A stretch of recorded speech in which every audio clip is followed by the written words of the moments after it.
أعوذ بالله من الشيطان الرجيم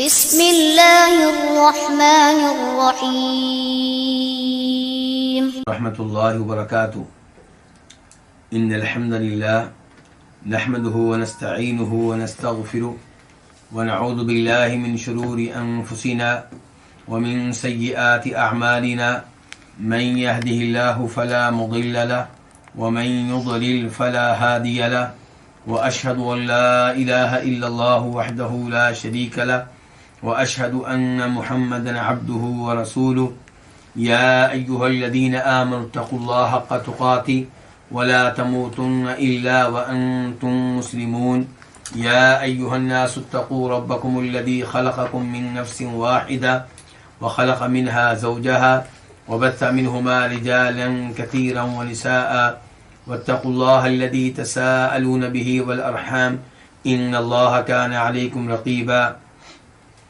يا أيها الذين آمنوا اتقوا الله وقولوا قولا سديدا يصلح لكم أعمالكم ويغفر لكم ذنوبكم ومن يطع الله ورسوله فقد فاز فوزا عظيما أما بعد فإن خير الحديث كتاب الله وخير الهدي هدي محمد صلى الله عليه وسلم وشر الأمور محدثاتها وكل محدثة بدعة وكل بدعة ضلالة وكل ضلالة في النار۔ شرح سنہ امام بربہاری رحمہ اللہ کی عظیم تالیف ہے، اور اس کتاب کو کئی ایک مسائل میں تقسیم کیا گیا ہے۔ بعد میں آنے والوں نے ان مسائل پہ نمبرز بھی لگا دیے ہیں۔ ان مسائل میں سے ہم 27واں مسئلہ پڑھ رہے ہیں، اور اس کا بہت سارا حصہ گزشتہ درس میں گزر چکا ہے۔ 27ویں مسئلے کا تعلق صحابہ کرام رضوان اللہ علیہم اجمعین سے ہے۔ کتاب کے مؤلف نے امام بربہاری نے صحابہ کرام کے 4 طبقات بنا دیے۔ پہلا طبقہ فضیلت کے لحاظ سے ان صحابہ کرام کا جو سب سے اوپر ہیں، ان میں جناب ابو بکر، عمر اور عثمان ہیں۔ دوسرا طبقہ ان 7 صحابہ کرام کا جو 10 مبشرہ میں سے ہیں، پہلے 3 صحابہ کرام کے بعد۔ اس کے بعد تیسرا طبقہ ان صحابہ کرام کا جو مہاجرین و انصار ہیں، اور تقریباً پرانے صحابہ کرام میں سے ہیں، اولین صحابہ کرام میں سے ہیں۔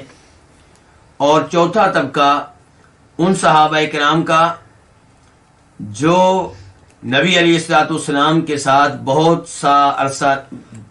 زیادہ عرصہ نہیں رہ سکے، اور جو آغاز میں مسلمان نہیں ہوئے بلکہ بعد میں مسلمان ہوئے ہیں۔ تو ان کا تذکرہ کرتے ہوئے کتاب کے مؤلف کہتے ہیں ثم افضل الناس بعد هؤلاء، پھر لوگوں میں سے سب سے افضل ان کے بعد، کن کے بعد؟ جو گزر گئے، ان کے پہلے 3 طبقات کے بعد کون ہیں؟ من صاحب رسول اللہ صلی اللہ علیہ وسلم، وہ صحابی ہے جو اللہ کے رسول علیہ الصلوۃ والسلام کی صحبت میں رہا، یومن ایک دن، او شہرن یا ایک مہینہ، او سنتن یا 1 سال، او اقل من ذلك و اکثر یا اس سے کم یا اس سے زیادہ۔ کتاب کے مؤلف کہتے ہیں نترحم علیہم، ہم ان کے لیے دعائے رحمت کریں گے، وَنَذْكُرُ فَضْلَهُمْ، اور ہم ان کے فضائل کا تذکرہ کریں گے، وَنَكُفُّ عَنْ زَلَلِهِمْ، اور ہم ان کی اخطاء کے معاملے میں خاموشی اختیار کریں گے۔ نکف کا معنی کہ رک جائیں گے۔ وَلَا نَذْكُرُ أَحَدًا مِّنْهُمْ إِلَّا بِالْخَيْرِ، اور ہم ان میں سے کسی کا بھی تذکرہ نہیں کریں گے مگر خیر کے انداز میں، تعریف کے انداز میں، اچھے انداز میں، برے انداز میں تذکرہ کسی کا بھی نہیں کریں گے ہم۔ لقول رسول اللہ صلی اللہ علیہ وسلم، کیونکہ نبی کریم صلی اللہ علیہ وسلم کا فرمان ہے اذا رأیتم اصحابی فامسکوا، جب تم میرے صحابہ کرام کو، اذا ذکر اصحابی، معذرت کے ساتھ رأیتم نہیں ہے بلکہ اذا ذکر اصحابی، جب میرے صحابہ کرام کا تذکرہ کیا جائے فَأَمْسِكُوا، تو تم رک جاؤ، یعنی کہ رک جاؤ، خاموشی اختیار کرو، اپنی زبان کو روک لو۔ وقال سفیان بن عیینہ، اور امام سفیان بن عیینہ کہتے ہیں من نطق فی اصحاب رسول اللہ صلی اللہ علیہ وسلم بکلمۃ فہو صاحب ہوا، جو نبی علیہ الصلوۃ والسلام کے صحابہ کرام کے بارے میں گفتگو کرے ایک لفظ بھی، ایک کلمہ بھی، تو وہ خواہش پرست ہے، اپنی خواہشات کی پیروی کرنے والا ہے۔ اور فرماتے ہیں نبی صلی اللہ علیہ وسلم اصحابی کالنجوم، میرے صحابہ کرام ستاروں کی مانند ہیں، ستاروں کی طرح ہیں۔ بِأَيِّهِمْ اقتدیتم اہتدیتم، ان صحابہ کرام میں سے جس صحابی کی بھی اقتدا کرو گے، پیروی کرو گے، تمہیں ہدایت مل جائے گی۔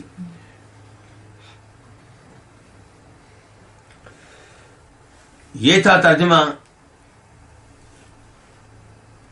ان الفاظ کا جو امام بربہاری نے صحابہ کرام کے چوتھے طبقے کا تذکرہ کرتے ہوئے کہے ہیں۔ اب ان الفاظ پہ غور و فکر کرتے ہیں اور انہیں صحیح معنوں میں جاننے کی اور سمجھنے کی کوشش کرتے ہیں۔ میں گزارش کر چکا ہوں گزشتہ درس میں کہ امام بربہاری جب یہ کہہ رہے ہیں کہ چوتھا طبقہ ان صحابہ کرام کا ہے جو نبی علیہ السلام کی صحبت میں ایک دن رہے یا ایک مہینہ رہے یا ایک سال رہے یا اس سے بھی کم رہے یا اس سے زیادہ رہے، تو اس کا مطلب یہ ہے کہ یہ تذکرہ کر رہے ہیں ان صحابہ کرام کا جنہیں آپ کے ساتھ بہت کم رہنے کا موقع ملا۔ اور اس کا دوسرا مطلب یہ ہے کہ وہ صحابی کی تعریف یہ کرتے ہیں کہ صحابی وہ ہے جو آپ کے ساتھ رہا، چاہے چند لمحوں کے لیے رہا، چاہے چند لمحات کے لیے اسے آپ کے ساتھ رہنے کا موقع ملا، آپ کو دیکھنے کا موقع ملا۔ اور میں نے حافظ ابن حجر رحمہ اللہ کی تعریف بھی ذکر کی تھی۔ بالکل یہاں پہ امام بربہاری رحمہ اللہ نے صحابہ کرام کے بارے میں کیا کہا کہ ہم ان کے لیے دعائے رحمت کریں گے اور ان کے فضائل کا تذکرہ کریں گے اور ان کی اخطاء کے معاملے میں خاموشی اختیار کریں گے، اور جب بھی ان کا تذکرہ کریں گے خیر کے انداز میں کریں گے۔ اس کے بعد انہوں نے حدیث بیان کی ہے کہ اذا ذکر اصحابی فامسکوا، جب میرے صحابہ کرام کا تذکرہ کیا جائے تو تم اپنی زبانوں کو روک لو، یعنی کہ ان کی برائی بیان نہ کرو۔ جی یہ الفاظ جو امام بربہاری نے صحابہ کرام کے بارے میں کہے ہیں، صحابہ کرام کے بارے میں اہل سنت والجماعت کا عقیدہ ذکر کیا ہے۔ صحابہ کرام کے بارے میں اہل سنت والجماعت کا عقیدہ امام طحاوی نے بھی ذکر کیا ہے۔ کس نے؟ امام طحاوی۔ اور امام طحاوی کے بارے میں ذکر کر چکا ہوں جی کہ یہ حنفی عالم دین ہیں اور محدث ہیں، مفسر ہیں، فقیہ ہیں۔ انہوں نے جو عقیدہ لکھا ہے اسے علماء کرام میں بہت اہمیت ملی ہے، بلکہ بہت سے مدارس میں یہ عقیدہ پڑھایا جاتا ہے، بہت سے مدارس میں عقیدہ پڑھایا جاتا ہے۔ تو آئیے دیکھتے ہیں کہ امام طحاوی صحابہ کرام کے بارے میں اہل سنت والجماعت کا عقیدہ کیا ذکر کرتے ہیں۔ وہ کہتے ہیں وَنُحِبُّ أَصْحَابَ رسول اللہ صلی اللہ علیہ وسلم، ہم نبی کریم صلی اللہ علیہ وسلم کے صحابہ کرام سے محبت کرتے ہیں۔ تو یہ پہلی چیز ہے جو انہوں نے ذکر کی ہے کہ اہل سنت والجماعت صحابہ کرام سے نفرت نہیں کرتے بلکہ صحابہ کرام سے محبت رکھتے ہیں۔ اس کے بعد کہتے ہیں دوسرے نمبر پہ وَلَا نُفْرِطُ فِي حُبِّ أَحَدٍ مِّنْهُمْ، کسی بھی صحابی سے محبت میں ہم غلو نہیں کرتے، مبالغہ نہیں کرتے، حد سے آگے نہیں بڑھتے۔ یہ بھی بڑی اہم بات ہے، ورنہ آپ نے دیکھا ہوگا کہ کئی لوگ کسی ایک صحابی سے اس قدر محبت کرتے ہیں کہ محبت میں غلو کرتے ہیں، حد سے آگے نکل جاتے ہیں۔ مثال کے طور پہ امیر المؤمنین جناب علی رضی اللہ تعالی عنہ، اس میں کوئی شک و شبہ نہیں کہ ان سے محبت ایمان کی علامت ہے، ان سے بغض و عداوت یہ ایمان سے محرومی اور منافقت کی دلیل ہے. لیکن اس کا مطلب یہ نہیں ہے کہ محبت میں ہم حد کو تجاوز کر دیں, حد سے آگے نکل جائیں. محبت کی ایک حد ہوتی ہے. خود اللہ کے رسول نے اپنے بارے میں کہا تھا صلی اللہ علیہ وسلم نے کہ لا تطرونی کما اطرت النصارى ابن مریم, کہ میری شان بیان کرتے ہوئے, میرا مقام بیان کرتے ہوئے, مجھ سے محبت کا اظہار کرتے ہوئے, مجھ سے عقیدت کا اظہار کرتے ہوئے حد سے آگے نہ بڑھنا, حد سے آگے نہ نکلنا, جیسے عیسیٰ علیہ السلام کی شان بیان کرتے ہوئے حد سے آگے نکل گئے. تو اس لیے محبت کی, عقیدت کی ایک حد ہوتی ہے, اس حد سے آگے نکلنے کی, اس کو تجاوز کرنے کی اجازت نہیں ہے. اب لوگ جناب علی سے محبت کرتے ہوئے کیا کر رہے ہیں؟ مشکل کشا قرار دیتے ہیں, حاجت روا قرار دیتے ہیں, اور سمجھتے ہیں کہ انہیں مشکل اوقات میں پکارنا چاہیے, اور جو پکارے گا وہ اس کی مدد کرتے ہیں. بلکہ یوں سمجھا جاتا ہے کہ جیسے کائنات کا پورا نظام انہی کے ہاتھ میں ہو. اور کئی لوگ ان سے محبت کا اظہار کرتے ہوئے ان کی شان نبی علیہ السلام سے بھی زیادہ بیان کرتے ہیں, اور کئی لوگ ان کی شان بیان کرتے ہوئے انہیں شیخین یعنی کہ جناب ابوبکر, جناب عمر سے آگے بڑھا دیتے ہیں. تو یہ کیا ہے؟ مبالغہ ہے, یہ کیا ہے؟ غلو ہے. اور امام طحاوی کہتے ہیں کہ ہم ایسے عقیدے سے لا تعلق ہیں. ہمارا عقیدہ کیا ہے کہ ولا نفرط فی حب احد منہم, ہم کسی بھی صحابی سے محبت میں حد سے آگے نہیں نکلتے. نمبر 3 کہتے ہیں, تیسرا پوائنٹ صحابہ کرام کے تعلق سے, تیسرے نمبر پہ جو ہمارے عقیدہ ہے وہ یہ ہے کہ ولا نتبرأ من احد منہم, ہم کسی بھی صحابی سے لا تعلقی کا اعلان نہیں کرتے, برات کا اعلان نہیں کرتے, کسی بھی صحابی پہ تبرہ نہیں کرتے, کسی بھی صحابی پہ دشنام ترازی نہیں کرتے. یہ بھی بڑی اہم بات ہے. ایک انتہا یہ ہے کہ کسی صحابی سے محبت میں آپ حد سے آگے نکل جائیں, ان کی شان کو اللہ تعالی کے برابر کر دیں, یا اللہ کے رسول کے برابر کر دیں, یا اللہ کے رسول سے آگے بڑھا دیں, یا جناب ابوبکر عمر سے آگے بڑھا دیں. اور دوسری طرف کیا ہے کہ آپ کسی صحابی سے نفرت کا اظہار کریں, لا تعلقی کا اعلان کریں, برات کا اظہار کریں, اور اس پہ تبرہ کریں, تہمتیں لگائیں, مذاق اڑائیں, اور انہیں منافق قرار دیں, جیسا کہ کئی لوگ یہ معاملہ کرتے ہیں. کس کے ساتھ؟ امیر المؤمنین جناب معاویہ رضی اللہ تعالی عنہ کے ساتھ. تو ہمارا یہ ایسا عقیدہ نہیں ہے. ہم ایک ایک صحابی سے محبت کرتے ہیں, کسی بھی صحابی سے لا تعلقی کا اظہار نہیں کرتے. جناب امیر معاویہ کی توہین کی جاتی ہے, گستاخی کی جاتی ہے, لیکن اہل سنت والجماعت ایسے لوگوں سے بری ہیں, لا تعلق ہیں. اہل سنت والجماعت کا عقیدہ کیا ہے؟ سنیے ذرا. امام عبداللہ بن مبارک جو فوت ہوئے ہیں 181 ہجری میں, 181 میں, ان سے سوال کیا گیا کہ معاویہ افضل ہیں یا عمر بن عبدالعزیز؟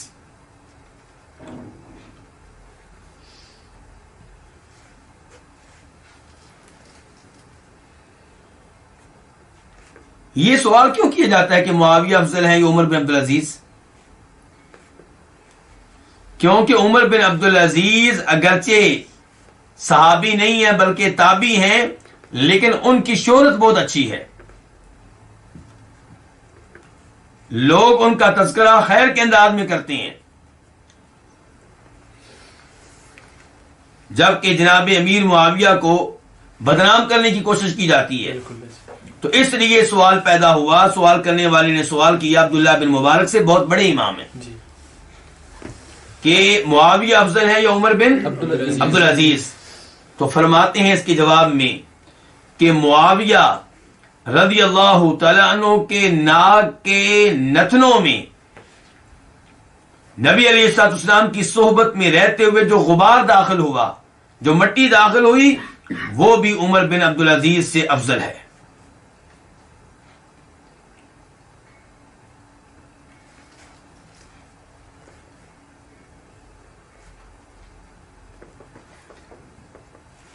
یہ ہے معاویہ. اور عبداللہ بن مبارک کا یہ قول امام ابن کثیر اپنی کتاب البدایہ والنہایہ میں لے کر آئے ہیں. دوسرے نمبر پہ یہی سوال کیا گیا امام معافی بن عمران سے، اور معافی بن عمران یہ فوت ہوئے ہیں 185 ہجری میں 185۔ تو وہ یہ سوال سن کے ناراض ہوئے، غصے میں آ گئے، اور سوال کرنے والے سے کہنے لگے اتجعل رجلا من الصحابۃ مثل رجل من التابعین، کیا تم تابعین میں سے ایک آدمی کی شان کو، اس کے مقام کو صحابہ کرام میں سے ایک آدمی کے برابر کر رہے ہو؟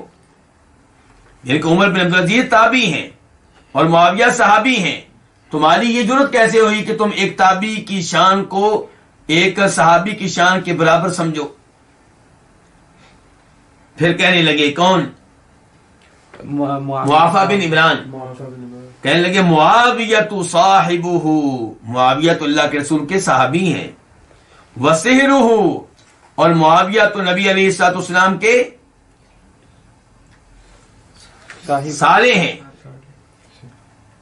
وکاتبہ، اور معاویہ تو اللہ کے رسول علیہ الصلوۃ والسلام کے کاتب ہیں، آپ کے لیے وحی لکھا کرتے تھے، وامینہ علی وحیہ، اور معاویہ تو وہ ہیں جن پہ اللہ کے رسول علیہ الصلوۃ والسلام نے اعتماد کیا ہے وحی کے معاملے میں۔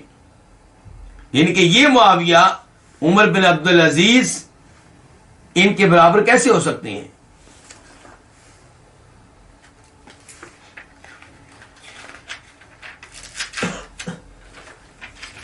تیسرے نمبر پہ ایک اور جگہ امام معافی بن عمران کہتے ہیں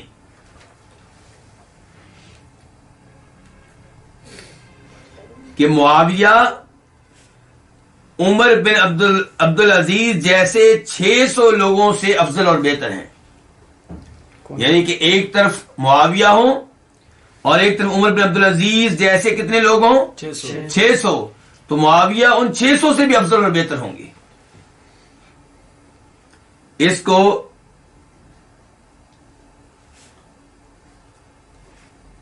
یہ روایت آپ کو کہاں ملے گی؟ امام خلال کی کتاب السنہ میں۔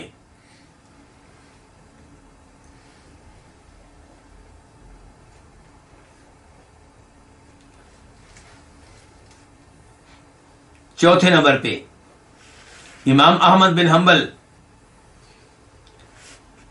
ان سے پوچھا گیا یہی سوال، کیا سوال؟ کہ معاویہ افضل ہیں یا عمر بن عبدالعزیز؟ کہنے لگے معاویہ تو افضل، معاویہ عمر بن عبدالعزیز سے افضل ہیں۔ لسنا نقیس باصحاب رسول اللہ صلی اللہ علیہ وسلم احدا، ہم نبی علیہ الصلوۃ والسلام کے صحابہ کے برابر کسی کو نہیں کر سکتے۔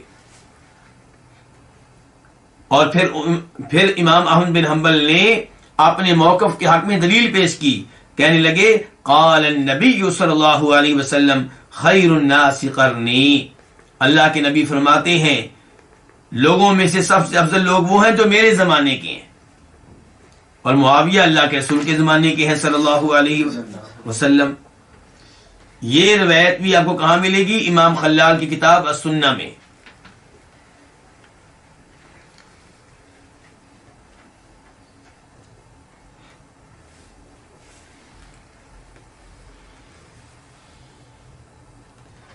میں نے آپ کے سامنے دلائل نہیں رکھے، کیا رکھے ہیں؟ علماء کرام کے اقوال، تاکہ آپ کو پتا چلے کہ اہل سنت والجماعت کا جناب معاویہ کے بارے میں عقیدہ کیا رہا ہے۔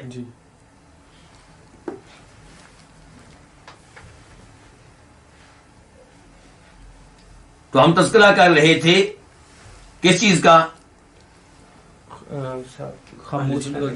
امام طحاوی نے اہل سنت والجماعت کا جو عقیدہ ذکر کیا ہے، کن کے بارے میں؟ صحابہ کرام کے بارے میں۔ اس کے ہم 3 پوائنٹ ذکر کر چکے ہیں، ایسے ہی ہے؟ اب چوتھا پوائنٹ، وَنُبْغِضُ مَن يُبْغِضُهُمْ وَبِغَيْرِ الْخَيْرِ يَذْكُرُهُمْ، ہم اس شخص سے بغض رکھیں گے جو صحابہ کرام سے بغض رکھے، اور جو صحابہ کرام کا تذکرہ نامناسب انداز میں کرے۔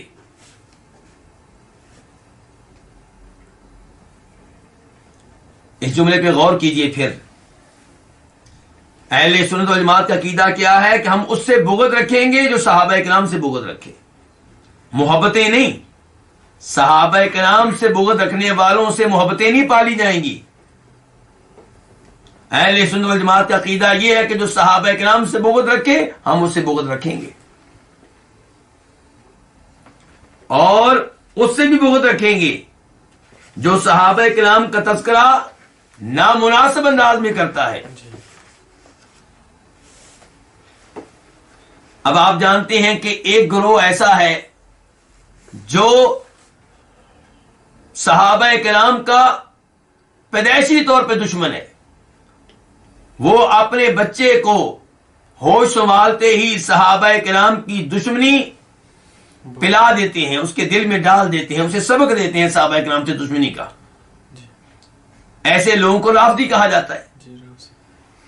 لیکن وہ لوگ جو اپنے آپ کو رافضی نہیں کہتے اور کہتے ہیں کہ ہم صحابہ کرام کو ماننے والے ہیں، لیکن صحابہ کرام کا تذکرہ غیر مناسب انداز میں کرتے ہیں، ان کے اوپر تنقید کرتے ہیں، انہیں برا بھلا کہتے ہیں، ان کے اوپر الزامات لگاتے ہیں، ان کے اوپر تہمتیں لگاتے ہیں، ہم ایسے لوگوں سے بھی بغض رکھیں گے. موجودہ زمانے میں اس کی واضح ترین مثال کون آدمی ہے؟ مرزا علی مرزا. اللہ تعالیٰ آپ سب کو اس کی گفتگو سننے سے محفوظ رکھے. میں یہ کبھی نہیں کہوں گا کہ آپ اس کی گفتگو سنیں، کیونکہ ہم نے تو اس سے بغض رکھنا ہے.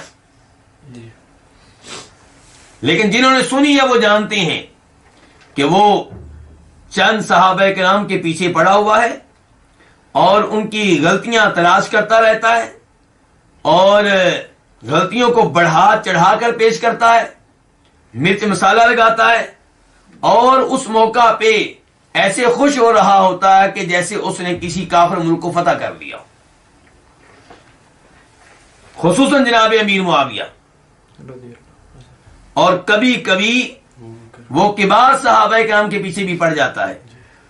میں نے شاید پہلے بھی ایک بار مثال دی تھی کہ وہ تذکرہ کرتا ہے اس حدیث کا جو بخاری شریف میں آئی ہے کہ نبی علیہ الصلوۃ والسلام نماز پڑھ رہے تھے، سجدے کی حالت میں تھے، تو ابو جہل اور اس کے ساتھیوں نے نبی علیہ الصلوۃ والسلام کے پاک جسم کے اوپر، پاک پشت کے اوپر اونٹ کی غلاظت پھینک دی. نبی علیہ الصلوۃ والسلام سجدے کی حالت میں. عبداللہ بن مسعود اس روایت کو بیان کرتے ہیں، وہ کہتے ہیں کہ مجھ میں اتنی جرت نہیں تھی کہ میں وہ غلاظت آپ کے جسم سے اتارتا. سیدہ فاطمہ آئیں، انہوں نے یہ غلاظت آپ کے جسم سے اتاری. یقیناً یہ سیدہ فاطمہ کا بہت بڑا کارنامہ ہے، اور ہم سیدہ فاطمہ سے اللہ کے فضل و کرم سے محبت کرتے ہیں، اور ایسا واقعہ سن کر ہماری ان سے محبت بڑھ جاتی ہے. اب علی مرزا جب یہ واقعہ بیان کرتا ہے تو کیا کہتا ہے کہ سیدہ فاطمہ نے اس غلاظت کو اتارا، ابو بکر نے نہیں اتارا. اب سننے والا یہ سمجھے گا کہ شاید سیدنا ابو بکر وہاں پہ موجود تھے اور انہوں نے غلاظت اتارنے کی جرت نہیں کی، جبکہ اس روایت میں سیدنا ابو بکر کا تذکرہ قطعی طور پہ نہیں ہے. سیدنا ابو بکر نبی علیہ السلام کے دفاع کے معاملے میں بہت بہادر واقع ہوئے ہیں. صحیح حدیث ہے، وہ بھی بخاری مسلم کی حدیث میں سے ہے کہ نبی علیہ السلام نماز پڑھ رہے تھے تو ایک کافر نے آپ پہ حملہ کرنے کی کوشش کی، تو سیدنا ابو بکر نے اسے روکا، اسے ٹوکا، اسے پیچھے کیا اور نبی علیہ السلام کا دفاع کیا. تو آپ دیکھ لیں کہ علی مرزا کا طریقہ واردات کیا ہے.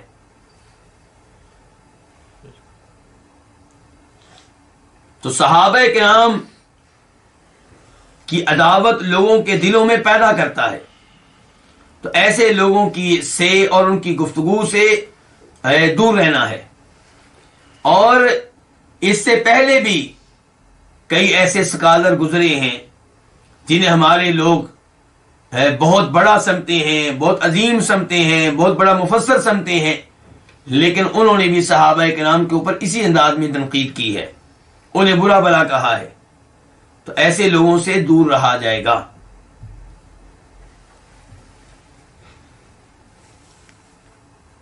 5واں پوائنٹ، صحابہ کرام کے بارے میں ہمارا عقیدہ کیا ہے؟ کون بیان کر رہے ہیں؟ امام طحاوی کہتے ہیں وَلَا نَذْكُرُهُمْ إِلَّا بِخَيْرٍ، ہم جب بھی صحابہ کرام کا تذکرہ کریں گے خیر کے انداز میں کریں گے، اچھے انداز میں کریں گے، بہترین انداز میں کریں گے۔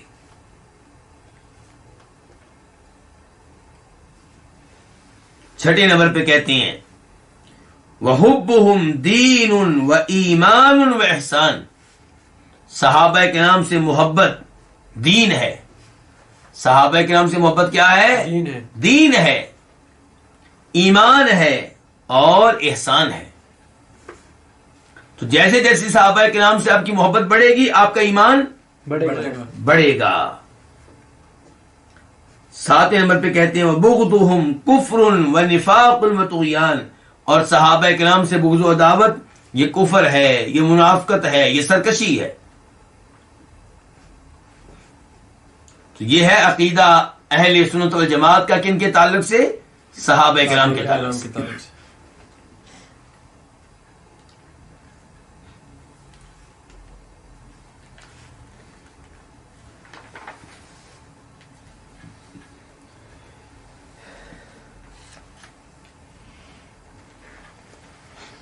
جناب امیر معاویہ اور ان جیسے کئی لوگ جو شروع میں مسلمان نہیں ہوئے بعد میں مسلمان ہوئے، کئی لوگ ایسے صحابہ کرام کو اہمیت نہیں دیتے، ان پہ تنقید کرتے ہیں، انہیں برا بھلا کہتے ہیں۔ آئیے دیکھتے ہیں اس معاملے میں قرآن کریم سے ہمیں کیا علم ہوتا ہے، قرآن کریم ہمیں ایسے صحابہ کرام کے بارے میں کیا کہتا ہے۔ سورہ حدید آیت نمبر 10،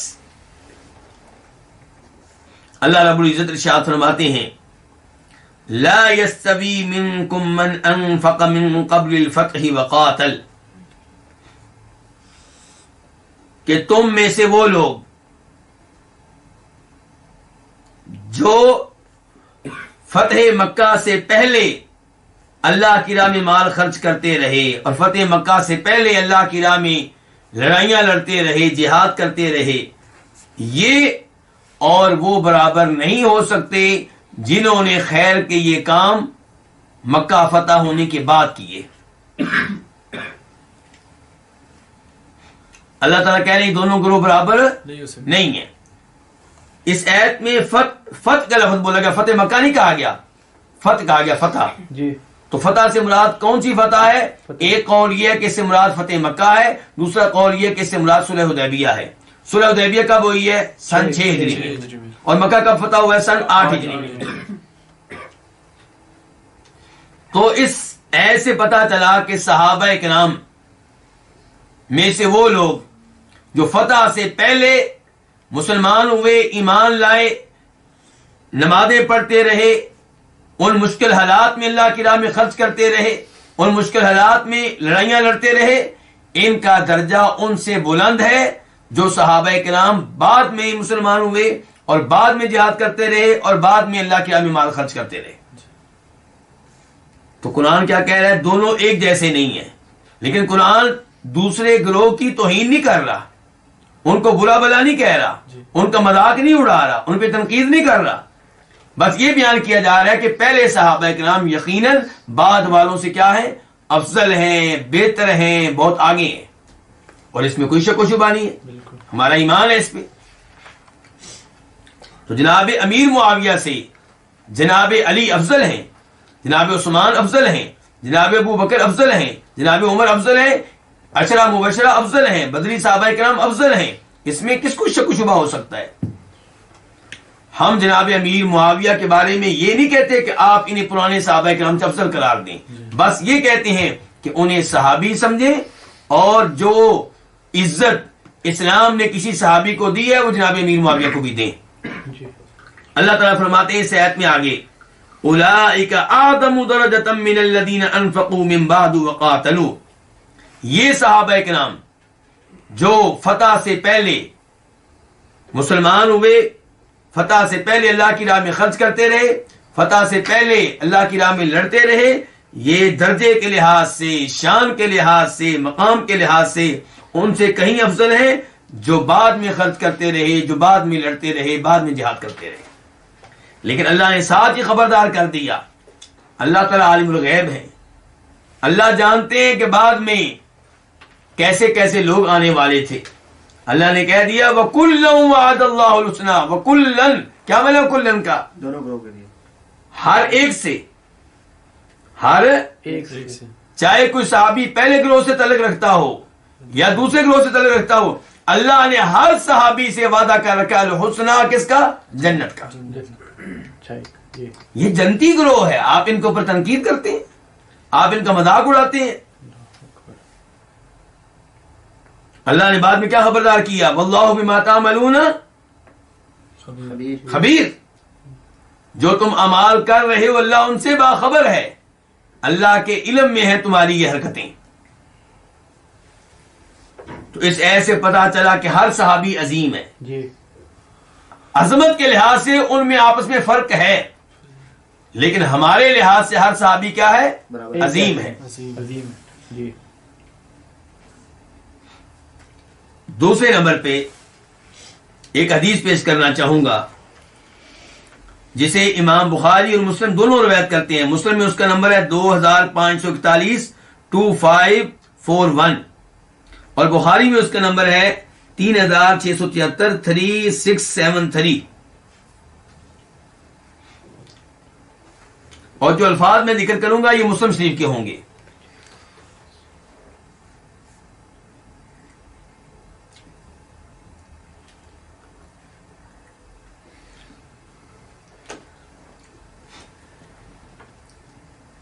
جناب ابو سعید خدری کہتے ہیں کہ جناب خالد بن ولید اور جناب عبد الرحمن بن عوف رضی اللہ تعالی عنہم جمیعا، ان کے مابین کو مسئلہ تھا، کوئی اختلاف تھا، کوئی غلط فہمی تھی۔ فسبہ خالد، تو جناب خالد بن ولید نے عبد الرحمن بن عوف کو برا بلا کہا۔ اب عبد الرحمن بن عوف کون ہے؟ پرانے صحابی، عشرہ مبشرہ میں سے، اور خالد بن ولید کون ہے؟ جو بعد میں مسلمان ہوئے ہیں۔ فقال النبی صلی اللہ علیہ وسلم، تو اس موقع پہ فرمایا کس نے؟ نبی علیہ الصلوۃ والسلام نے، لا تسبوا اصحابی، میرے صحابہ کرام کو برا بلا نہ کہو۔ یہ کیا بھائی؟ کیا خالد بن ولید صحابی نہیں ہے؟ تو اللہ کے رسول خالد بن ولید اور ان جیسے لوگوں سے کہہ رہے ہیں کہ میرے صحابہ کرام کو برا بلا نہ کہو۔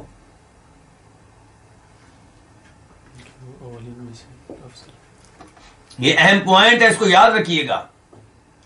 کئی لوگ یہیں سے بعد میں آنے والے صحابہ کرام کو صحابہ ماننے کے لیے تیار نہیں ہیں، کہتے ہیں دیکھو تم صحابہ کرام کی شان میں جو حدیث بیان کرتے ہو اسے پتہ چل رہا ہے کہ بعد والے صحابہ نہیں ہیں، کیونکہ اللہ کے رسول کہہ رہے ہیں لا تسبوا احدا من اصحابی، کہ میرے صحابہ میں سے کسی کو بھی برا بلا نہ کہو۔ لا تسبوا احدا من اصحابی، اور کس کو کہہ رہے ہیں؟ اس کا مطلب خالد بن ولید صحابی نہ ہوئے، ایسی بات نہیں ہے۔ یہاں مقصد یہ ہے کہ اللہ کے رسول کہہ رہے ہیں میرے وہ صحابہ جو ایک عرصے سے میرے ساتھ رہ رہے ہیں، جنہوں نے شروع سے میرا ساتھ دیا ہے، جو مشکل حالات میں میرے ساتھ تھے، ان کی قدر کرو، ان کا مقام و مرتبہ تم سے بلند ہے، ان پہ تنقید نہ کرو، انہیں برا بلا نہ کہو۔ تو فرمایا لا تسبوا احد من اصحابی، میرے صحابہ کرام میں سے کسی کو بھی برا بلا نہ کہو۔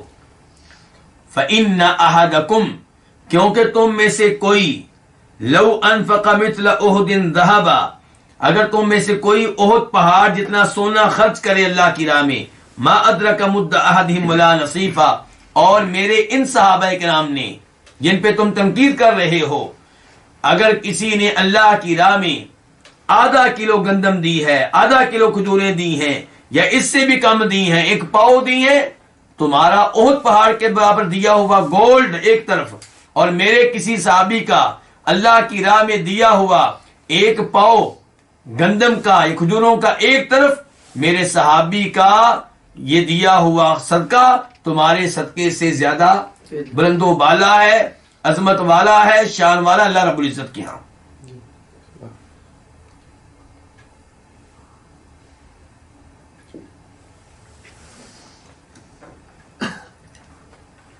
یہ حدیث میں نے آپ کے سامنے رکھی ہے۔ اس سے تو موقع ملتا ہے ان لوگوں کو جو بعد میں مسلمان ہونے والے صحابہ کرام پہ تنقید کرتے ہیں، تو میں نے آپ کے سامنے کیوں رکھی ہے پھر، جبکہ میں تو سارے صحابہ کرام خصوصاً بعد والوں کی شان بیان کر رہا ہوں۔ علماء کرام کہتے ہیں، امام ابن ابی العز الحنفی کہتے ہیں اس حدیث کا تذکرہ کرنے کے بعد، کہتے ہیں مقصد یہ ہے یہ حدیث ذکر کرنے کا کہ نبی علیہ الصلوۃ والسلام نے ان صحابہ کرام کو جو بعد میں آئے، پہلے صحابہ کرام پہ تنقید کرنے سے کیا کیا ہے؟ منع کیا ہے۔ کس وجہ سے؟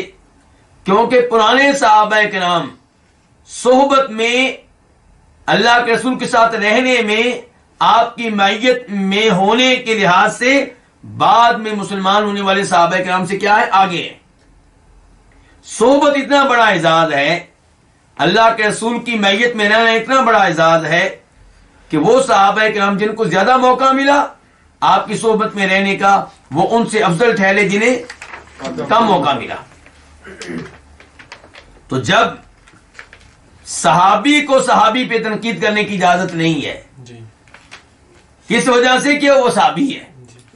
وجہ کیا کہ وہ صحابی ہے، کیونکہ آپ کہہ رہے ہیں تم برا بلا نہ کہو میرے کسی بھی صحابی کو، تو وجہ کیا ہوئی؟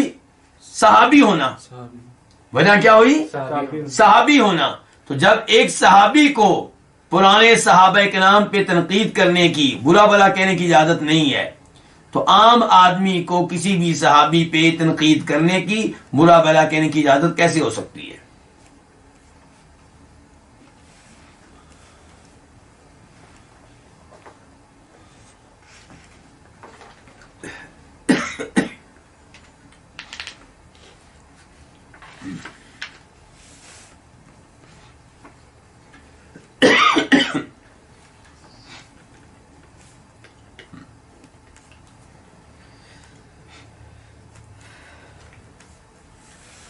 تو یہ ہے عقیدہ صحابہ کرام کے تعلق سے۔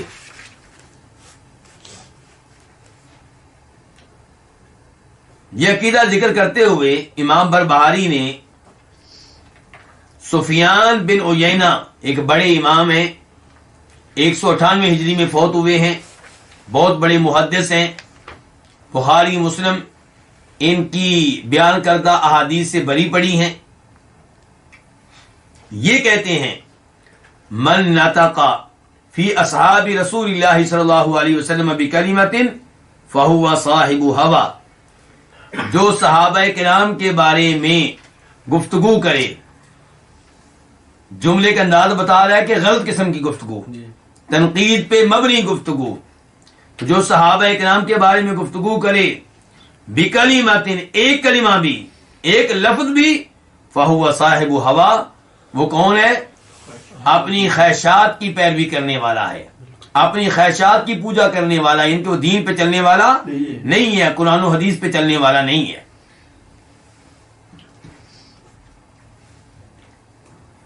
سفیان بن عیینہ کا یہ قول، اس کی سند کیا ہے؟ امام بربہاری نے کہاں سے لیا ہے؟ مجھے اس معاملے میں کوئی کامیابی نہیں مل سکی،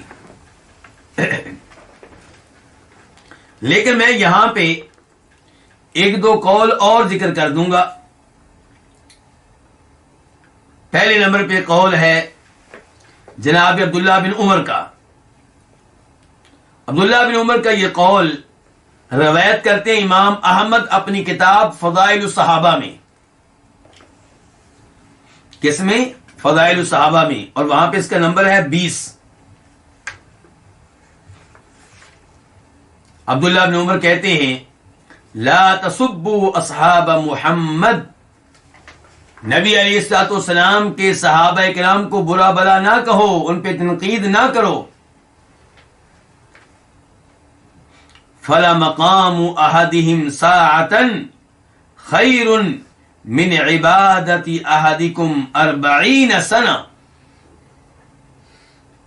ان صحابہ کرام میں سے کسی ایک کا نبی علیہ الصلوۃ والسلام کی معیت میں ایک گھڑی رہنا، چند لمحوں کے لیے اللہ کے رسول کے ساتھ رہنا، تمہاری 40 سال کی عبادت سے بہتر ہے.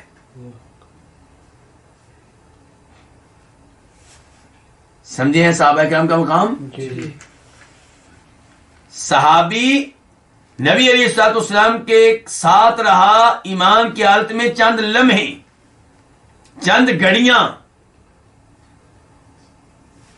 وہ ایک طرف، اور تم لوگوں کی مسلسل 40 سال کی عبادت ایک طرف. صحابی کا وہ ایک لمحہ، اس کی وہ چند گھڑیاں تمہاری 40 سال کی عبادت سے بہتر ہے. کون کہہ رہے ہیں؟ عبداللہ بن عمر کہہ رہے ہیں.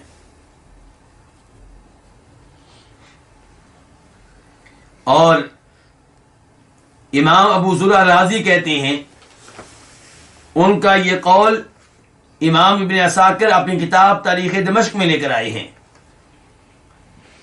کہتے ہیں اذا رأیت الرجل یطعن فی اصحاب رسول اللہ صلی اللہ علیہ وسلم فاعلم انہ زندیق.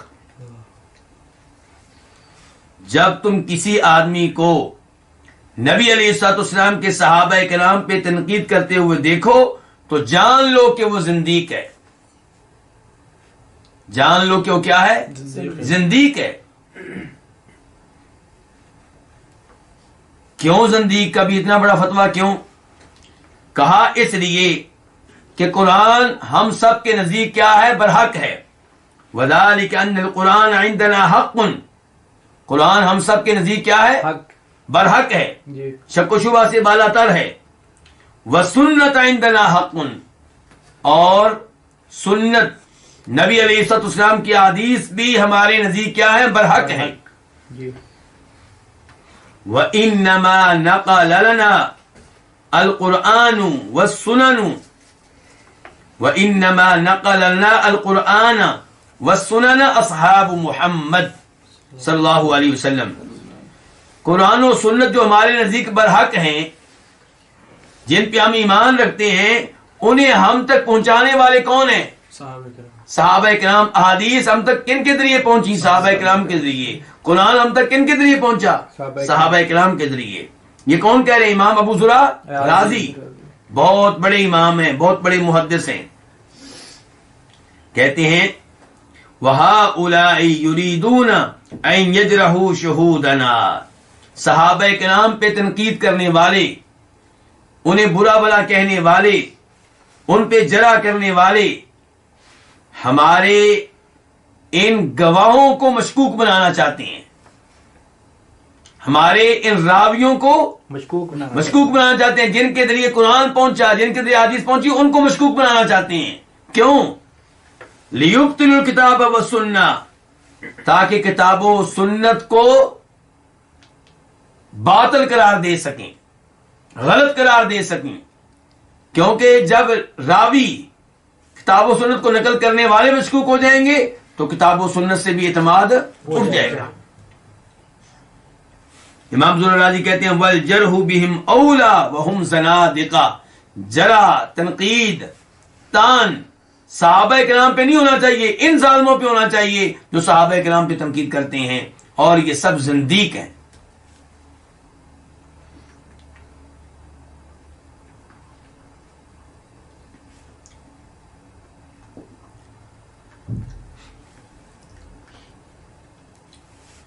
پھر امام بربہاری کہتے ہیں، کتاب کے مؤلف کہتے ہیں، جو امام بربہاری کے الفاظ اب میں آپ کے سامنے پڑھنے لگا ہوں، یہ ہماری اس کتاب میں جس سے پڑھ رہے ہیں اس سے رہ گئے ہیں، چھوٹ گئے ہیں، لکھے نہیں جا سکے، جبکہ ترجمہ اردو میں موجود ہے. جو بات ابھی میں پڑھنے لگا اس کا ترجمہ اردو میں موجود ہے. آخری جو جملہ ہے، اور نبی صلی اللہ علیہ وسلم نے فرمایا میرے صحابہ ستاروں کی مانند ہیں، ان میں سے کسی کی بھی اقتدا کر لو ہدایت پر رہو گے. یہ جو اردو کے الفاظ ہیں یہ حدیث کے الفاظ ہیں، تو حدیث عربی میں کیا وہ آپ کے سامنے پڑھنے لگا ہوں. وقال النبی صلی اللہ علیہ وسلم، اور فرمایا نبی کریم صلی اللہ علیہ وسلم نے، اصحابی کالنجوم، میرے صحابہ ستاروں کی طرح ہیں، بِأَيِّهِمْ اقتدیتم اہتدیتم، ان میں سے جس کی بھی اقتدا کرو گے ہدایت تمہیں مل جائے گی، ہدایت پالو گے۔ یہ حدیث امام بربہاری کیوں لے کر آئے ہیں؟ صحابہ کرام کی شان بیان کرنے کے لیے، ان کا مقام و مرتبہ بیان کرنے کے لیے، کہ صحابہ کرام میں سے ہر صحابی ستارہ ہے، آپ کسی ایک ستارے کے پیچھے چل پڑے ہدایت پا جائیں گے، جنت میں پہنچ جائیں گے، جہنم کی آگ سے بچ جائیں گے۔ لیکن مسئلہ یہ ہے کہ یہ حدیث نبی علیہ الصلوۃ والسلام سے ثابت نہیں ہے، آپ کی طرف یہ الفاظ منسوب کیے گئے ہیں لیکن ثبوت نہیں مل سکا کہ آپ نے یہ الفاظ ادا کیے ہوں۔ حوالہ لکھیں پہلے، امام ابن عبد البر اس کو لے کر آئے ہیں اپنی کتاب جامع بیان العلم وفضلہ، امام ابن عبد البر اس کو اپنی کتاب جامع بیان العلم وفضلہ میں لے کر آئے ہیں، اور اس کا نمبر ہے وہاں پہ 1760 1760۔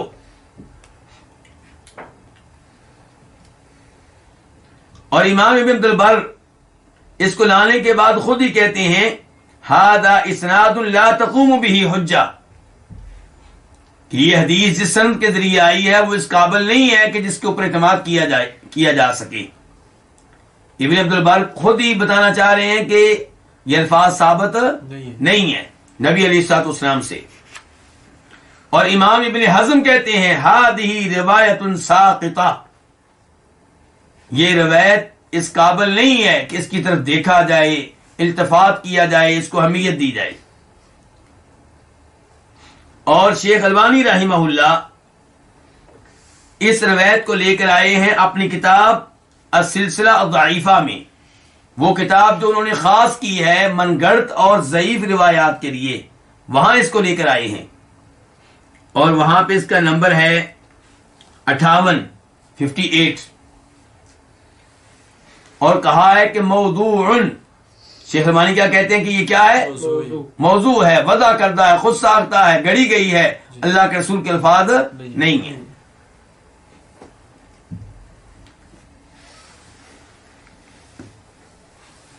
بہت سارے لوگ اس روایت کو بڑے ذوق و شوق سے بیان کر رہے ہوتے ہیں،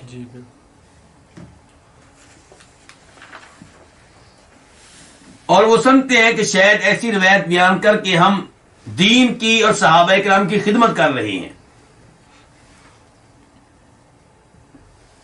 لیکن یہ اسلام کی خدمت نہیں ہے، کیونکہ اسلام نے جس شخصیت کو یہ مقام دیا ہے کہ آپ ان کی پیروی کریں گے تو ہدایت پائیں گے، وہ ایک ہی ہے۔ وہ کون ہے؟ جناب محمد صلی اللہ علیہ وسلم۔ صحابہ اکرام کا مقام و مرتبہ بہت اونچا ہے، علم کے پہاڑ ہیں لیکن معصوم نہیں ہیں، ان کو یہ درجہ نہیں دیا جا سکتا کہ جس صحابی کے بھی آپ پیچھے لگ جائیں گے، جس کی بھی آپ اقتداء کریں گے، جس کی بھی آپ تقلید کریں گے، آپ جنت میں پہنچ جائیں گے، آپ کو ہدایت مل جائے گی، کیونکہ صحابہ کرام معصوم نہیں ہے، اس لیے کہیں نہ کہیں ان سے غلطی ہو جاتی ہے۔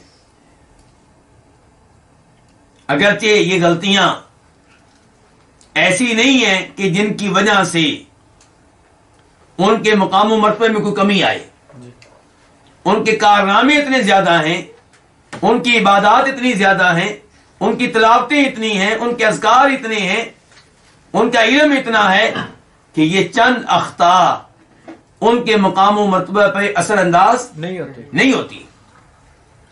لیکن یہ بات طے ہے کہ صحابہ کرام معصوم نہیں ہیں، اور ہم پہلے پڑھ چکے ہیں ہمارا عقیدہ کیا ہے۔ امام طحاوی نے کیا کہا تھا؟ لا نفرط فی حب احد منہم، ہم صحابہ کرام کی محبت میں مبالغہ سے کام نہیں لیتے، غلو سے کام نہیں لیتے، اور یہ مبالغہ ہے یہ کہنا کہ کسی بھی صحابی کی آپ تقلید کر لیں۔ یہاں پہ میں امام ابن حزم رحمہ اللہ کے چند الفاظ آپ کے سامنے رکھنا چاہوں گا جن کا تعلق ہے اسی روایت سے۔ امام ابن حزم کہتے ہیں فقد ظہر ان هذه الروایت لا تثبت اصلا، یہ بات واضح ہو چکی ہے کہ یہ روایت بالکل بھی اللہ کے رسول سے ثابت نہیں ہے صلی اللہ علیہ وسلم.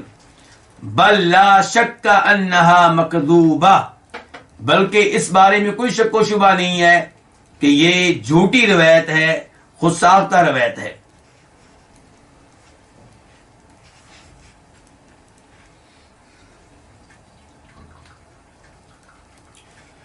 امام ابن حزم کی چونکہ بات بہت لمبی ہے تو میں نے عبارت کے کچھ حصے حذف کر دیے ہیں.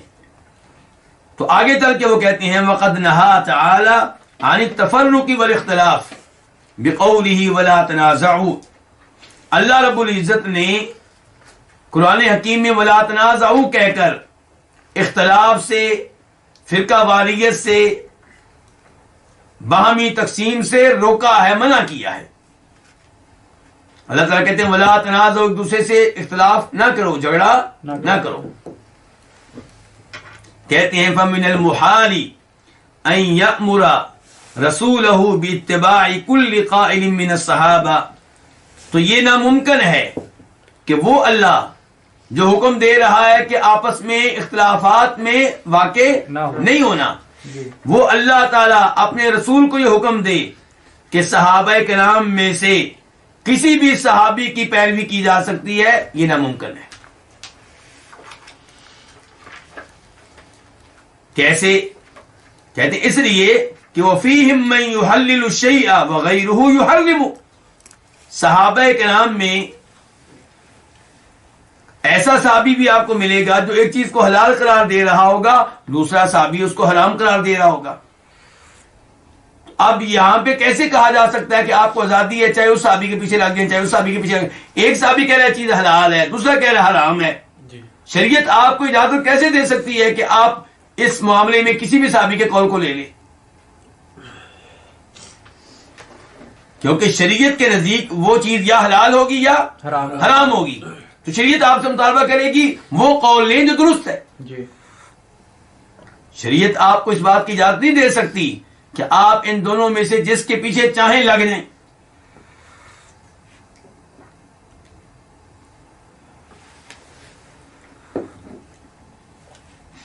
کہتے ہیں کون؟ کس امام کی بات کر رہا ہوں؟ ابن حزم کی. وہ کہتے ہیں وَلَوْ كَانَ ذَلِكَ لَكَانَ بَيْعُ الْخَمْرِ حَلَالًا اقتداءً بِسَمُرَةَ بْنِ جُندُبَ، اور اگر اصول یہ ہوتا، کون سا اصول؟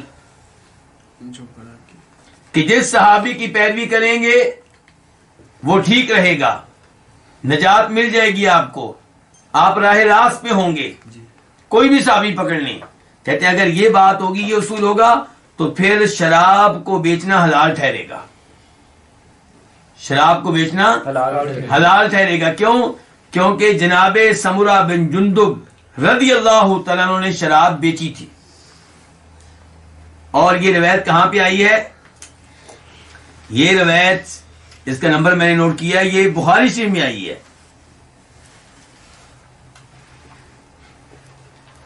اور مسلم شریف میں بھی آئی ہے. مسلم شریف میں اس کا نمبر ہے 1582 1582. عبداللہ ابن عباس کہتے ہیں کہ جناب عمر فاروق کو یہ بات معلوم ہوئی کہ سمرہ بن جندب نے شراب بیچی ہے، تو کہنے لگے اللہ بیڑا غرق کرے سمرہ کا، کیا انہیں معلوم نہیں ہے کہ نبی علیہ السلام نے فرمایا ہے کہ اللہ کی لعنت ہو یہودیوں پہ کہ ان پہ چربی حرام تھی، تو انہوں نے کیا کیا، چربی کو پگھلایا اور اس کی بیع کرتے رہے، اسے بیچتے رہے. یہ کہ جیسے یہ چیز حرام ہے ایسے اس کو بیچنا بھی حرام ہے. یہ یہودیوں والا کام ہے کہ جو چیز اللہ حرام قرار دے، آپ کہیں میں کھاتا نہیں لیکن اس کو بیچ دیتا ہوں.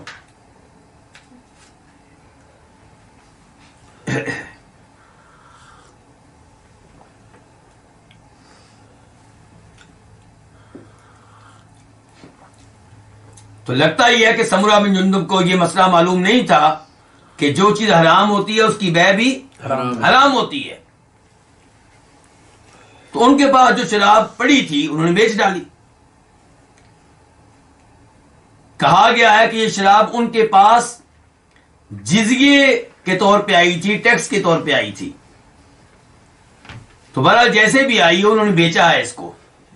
اب اس کا مطلب ہے کہ ان کا نظریہ پھر کیا تھا کہ شراب بیچنا حلال ہے.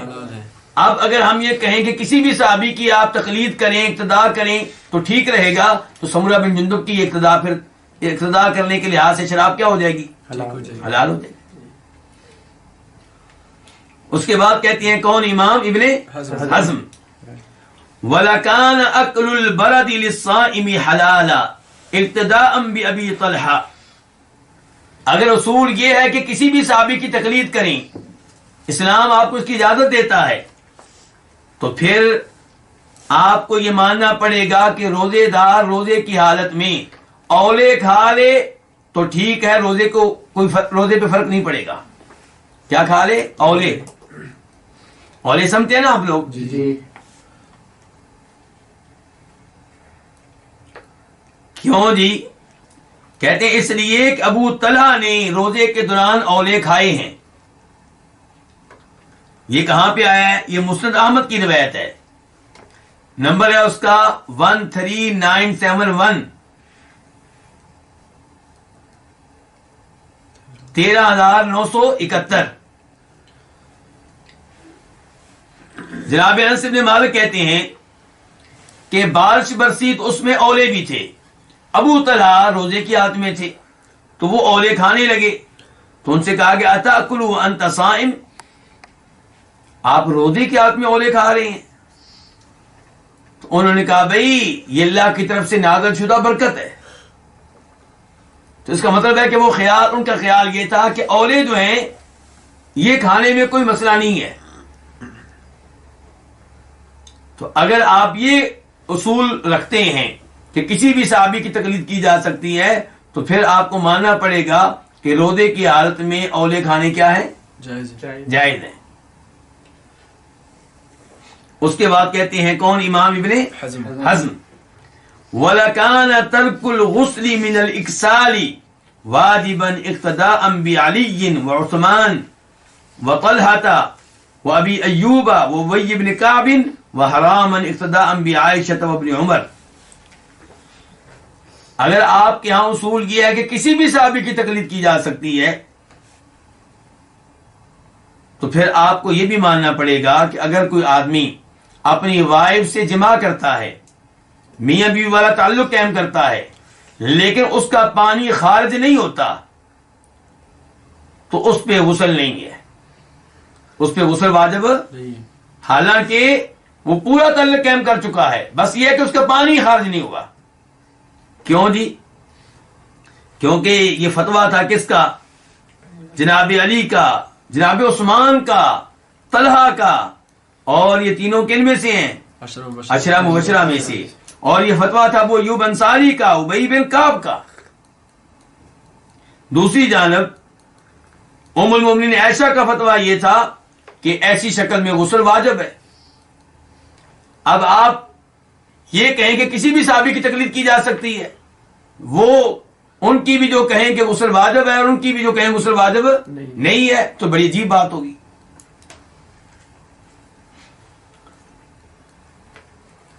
یہ فتویٰ کہاں پہ آیا ہے؟ یہ بخاری شریف میں موجود ہے. بخاری کی روایت نمبر اس کا 179 یعنی کہ امام بخاری اس فتوے کی تائید نہیں کرتے، لیکن امام بخاری نے یہ روایات ذکر تو کی ہیں، لیکن وہ اس کی تائید نہیں کرتے.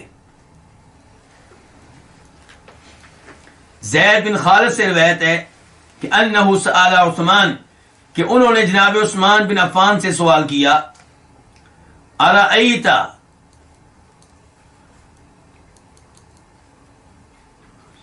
اذا جامع فلم یمنی، اگر کوئی آدمی جمع کرے، بیوی سے میاں بیوی والا تعلق قائم کرے، لیکن اس کا پانی خارج نہ ہو، تو جناب عثمان نے فتویٰ دیا یتوضأ کما یتوضأ للصلاۃ، وضو کر لے جیسے نماز کے لیے وضو کیا جاتا ہے، ان کے غسل نہیں بلکہ کیا کر لے؟ وضو کر لے. وَيَغْسِلُ ذَكَرَهُ، اپنی شرمگاہ کو دھو لے. اور کہنے لگے کہ یہ چیز میں نے اللہ کے نبی سے سنی ہے. کون کہہ رہے ہیں؟ اور یہ بات ان کی ٹھیک ہے. کہ شروع اسلام میں یہی حکم تھا جی کہ انما الماء من الماء. شروع میں یہ حکم تھا کہ اگر آدمی کا پانی نکلے گا تو تبھی غسل واجب ہوگا, ورنہ غسل واجب. نہیں ہوگا. اس کا مطلب یہ ہے کہ جناب عثمان اور ان صحابہ کرام کو بعد والی حدیث معلوم نہیں ہو سکی, اور یہ اللہ کے نبی کے زمانے میں کیا, اللہ کے نبی کے زمانے کے بعد بھی یہی عقیدہ رکھتے تھے. اس کا مطلب ہے کہ غسل پھر نہیں کرتے ہوں. سوال کرنے والے صحابی زید بن خالد کہتے ہیں جناب عثمان کے بعد میں نے یہ مسئلہ پوچھا جناب علی سے, زبیر بن عوام سے, طلحہ بن عبید اللہ سے, ابی بن کعب سے, ان سب نے یہی فتویٰ دیا کہ وضو کر لو.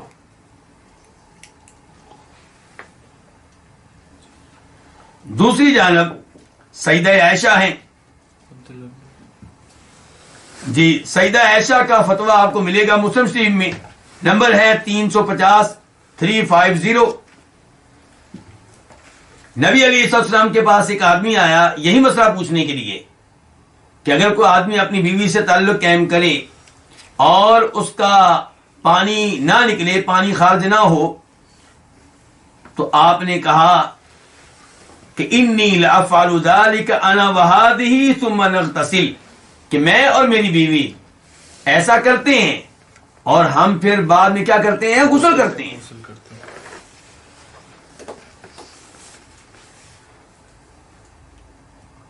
امام ابن حزم کہتے ہیں یہ مثالیں ذکر کرنے کے بعد وَكُلُّ هَذَا مَرْوِيٌّ عِندَنَا بِالْأَسَانِيدِ الصَّحِيحَةِ, یہ سب کچھ, یہ ساری روایات صحیح سند کے ساتھ ہمارے پاس موجود ہیں.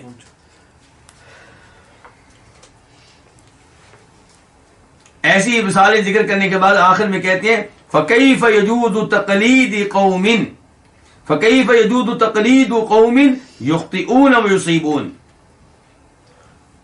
صحابہ کرام کی اس قوم کی تقلید کیسے جائز ہوگی جن سے کبھی غلطی بھی ہو جاتی ہے اور وہ درست اعمال بھی بجا لاتی ہیں, لیکن غلطی کا امکان تو ہے نا.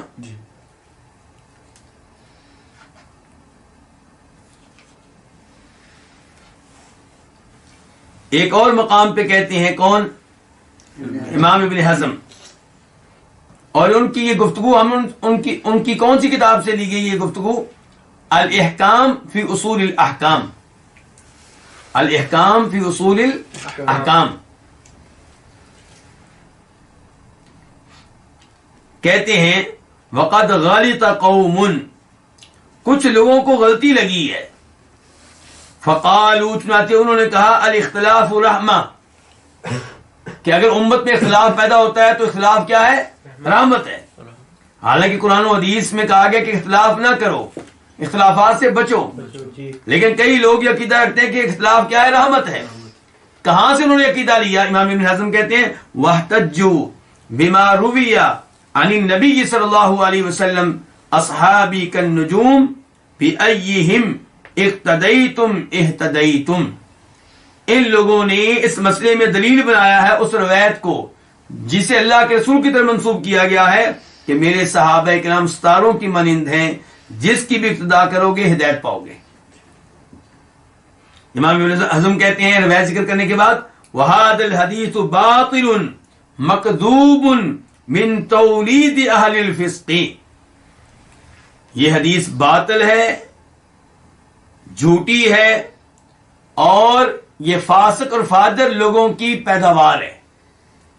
اس کو بنانے والے کون ہیں, گھڑنے والے کون ہیں, فاسق و فاجر قسم کے لوگوں نے یہ گھڑی ہوگی. کیسے پتا چلا جی آپ کو؟ کہتے ہیں لوجوہ ضروریہ, کہتے ہیں چند اسباب کی بنیاد پہ ہمیں پتا چلا. نمبر ایک کہ انہ لم یصح من طریق نقلی, کہ یہ اس کی سند ثابت نہیں ہو سکی. کہتے ہیں دوسرے نمبر پہ اس لیے کہ یہ ممکن نہیں ہے کہ آپ اسی چیز کا حکم دیں جس سے آپ روک چکے ہیں, آپ اسی چیز کا حکم دیں جس سے آپ روک چکے ہیں. کیسے جی؟ کہتے ہیں کہ اللہ کے رسول علیہ السلام خود بتا چکے ہیں کہ ابو بکر رضی اللہ عنہ نے ایک خواب کی تعبیر بیان کرنے میں غلطی کی.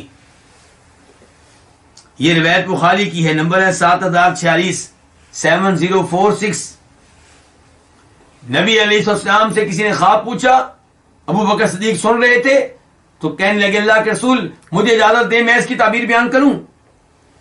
انہوں نے تعبیر بیان کی تو اللہ کے رسول نے کہا اخطأت فی بعض وصبت فی بعض، کہ خواب کی تعبیر جو آپ نے بیان کی ہے اس میں کچھ حصہ آپ نے صحیح بیان کیا ہے اور کچھ حصے میں آپ کو غلطی لگی ہے. جی. آگے کہتے ہیں ایسے ہی اللہ کے رسول علیہ الصلوۃ والسلام نے ابو سنابل کو اس فتوے میں غلط قرار دیا جو انہوں نے عدت کے معاملے میں فتویٰ دیا تھا. کیا فتویٰ دیا تھا؟ اس بارے میں حدیث بخاری مسلم اور کئی کتب حدیث میں ہے. بخاری میں اس کا نمبر ہے 3991 3991. اس میں کیا آیا ہے کہ ایک خاتون ہے، ان کا نام ہے سبیعہ.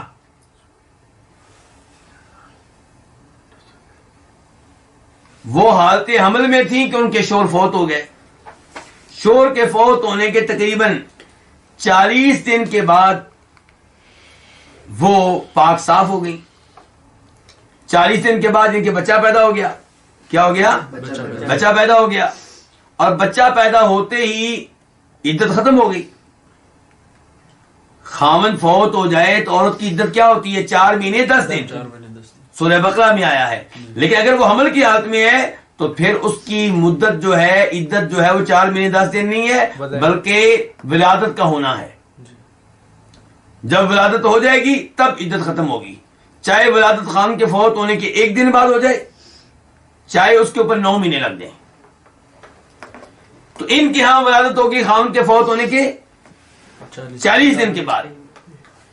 اب اس زمانے میں کیا ہوتا تھا، چونکہ عورتیں پاک باز تھیں، پاک دامن تھیں، لوگ بھی پاک باز تھے، پاک دامن تھے، اس لیے جب خاوند فوت ہوتا تو عدت ختم ہوتی تو اس عورت کو نکاح کے لیے پیغام آنا شروع ہو جاتے ہیں.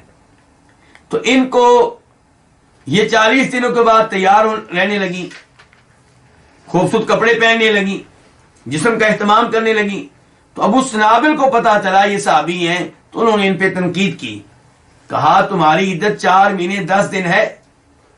تو سبیعہ جو کہتی ہیں کہ میں اللہ کے رسول کے پاس آ گئی، میں نے اللہ کے رسول سے پوچھا اللہ کے رسول ابو سنابل مجھے یہ کہہ رہا ہے، کہتا ہے کہ تمہاری عدت ختم نہیں ہوئی، تمہاری عدت 4 مہینے 10 دن ہے. تو اللہ کے رسول نے فرمایا ابو سنابل کو غلطی لگی ہے اور تمہاری عدت جو ہے وہ ختم ہو چکی ہے، اور وہ کیا تھا؟ ولادت کا ہونا.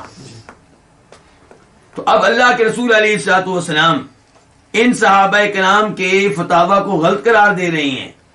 اس کا مطلب ہے کہ آپ ان سے روک رہی ہیں، پھر اسی کا حکم دے دیں یہ کہہ کے کہ جس صحابی کی بھی پیروی کرو گے ہدایت پاؤ گے. اس کا مطلب یہ ہے کہ جو ان کی غلط چیزیں ہیں انہی کی پیروی کا آپ حکم دے رہے ہیں. یہ کیسے ہو سکتا ہے؟ جی.